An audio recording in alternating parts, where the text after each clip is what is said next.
തൂറാത്തവൻ തൂറിയ തീട്ടം കൊണ്ട് ആറാട്ട്. ഇതാണ് ഇന്നലെ ഗബ്രിയുടെയും ജാസ്മിന്റെയും ജയിലിൽ കിടന്നിട്ടുള്ള പട്ടി ഷോ കാണുമ്പോൾ പറയാൻ തോന്നി. ഈ ബിഗ് ബോസ് ഹൗസ് ആരും തന്തട വകയൊന്നുമല്ല. ഇവളുടെ വിചാരം ഇവൾ ആരാന്നാണ്. മാനത്തുനിന്ന് പൊട്ടി വന്നത് ആ ഐശ്വര്യ റായ്. ഈ ചുണ്ടും ചോപ്പിച്ച് കുറെ മേക്കപ്പ് ഇട്ട ഈ ഗബ്രി ഒഴിച്ച് വേറൊരാൾ നിന്റെ അടുത്തേക്ക് വരുപോലും ഇല്ല.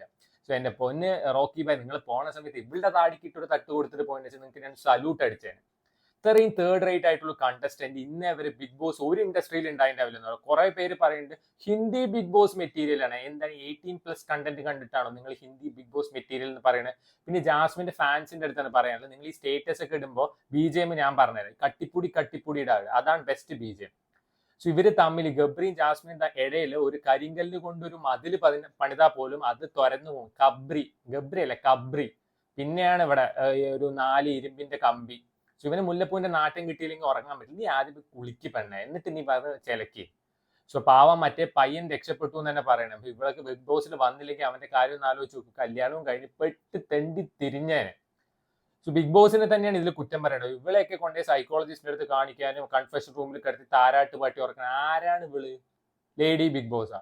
സോ പിടിച്ച് പുറത്താക്കേണ്ട ടൈമിൽ പിടിച്ച് പുറത്താക്കണം, അല്ലെങ്കിൽ ഇതല്ല ഇതിന്റെ അപ്പുറം ഉണ്ടോ? നിങ്ങൾക്ക് പിന്നെ കണ്ടന്റ് മതിയല്ലോ. സിബിൻ ആക്ഷൻ കാണിച്ച സമയത്ത് ഇവള് വലുത് പറയുണ്ടായിരുന്നല്ലോ. ആക്ഷൻ കാണിച്ച തെറ്റ് തന്നെയാണ്, പക്ഷെ പറയുണ്ടായിരുന്നല്ലോ പുറത്തുള്ള ജനങ്ങൾ ഇത് കാണുന്നതാണ്, വലിയ തെറ്റാണെന്നൊക്കെ. ഈ രാത്രി കിടന്ന് കാണിക്കുന്ന ലീലാവിലാസങ്ങളൊന്നും ആൾക്കാർ കാണുന്നില്ല നമ്മളെ. ഇവളെയൊക്കെ കണ്ടിട്ട് മനുഷ്യന് ഭക്ഷണം കഴിക്കാൻ പോലും പറ്റുന്നില്ല. അത്രയും വെറുപ്പാണ് തോന്നുന്നത്. ഭക്ഷണം കഴിക്കുന്ന സമയത്ത് മൂക്ക് തുടക്കലും അത് തുടക്കലൊക്കെയാണ് ഓർമ്മ വരുന്നത്. സോ ഇത്രയും ക്ഷാമമാണ് കണ്ടസ്റ്റൻസിന്റെ. ഇവൻ ചന്തയിലുള്ള ആൾക്കാർ ഇതിലും നന്നായി പെരുമാറും.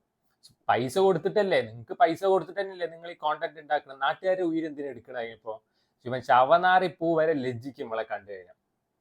ഇതൊന്നും എന്തായാലും മാറാൻ പോകണമെന്നില്ല. ബിഗ് ബോസ് ഇതിനെതിരെ പുതിയ തീരുമാനങ്ങളോ അല്ലെങ്കിൽ ഇതിനെതിരെ ജഡ്ജ്മെന്റ് ഒന്നും എടുക്കാൻ പോകണമെന്നില്ല. ഇവൾക്ക് പിന്നെ റേഷ്യൽ ഡിസ്ക്രിമിനേഷൻ നടത്താം, ബാക്കിയുള്ള തന്തയ്ക്കും തള്ളയ്ക്കും എല്ലാം വിളിക്കുകയും ചെയ്യാം. പക്ഷെ അതിലൊന്നും ആരും ഇടപെടാൻ പോകുന്നില്ല. പക്ഷെ ഇവിടെ ആരെങ്കിലും പറഞ്ഞാൽ വുമൺ കാർഡ്, വിക്ടിം കാർഡ്, അതിനെ സപ്പോർട്ട് ചെയ്യുന്ന ആസനത്തിൽ ആലും മുളച്ച് കൊടുത്തും വരികയും ചെയ്യും. പക്ഷെ എവിടേക്കിടെ ബിഗ് ബോസ് ഒക്കെ പോണത്. എന്ന പേര് മാറ്റിയിട്ട് നിങ്ങൾ ഒയോ എന്നൊക്കെ ആക്കിയെന്നാൽ ഇതിലും ഉപകാരമായിരുന്നു.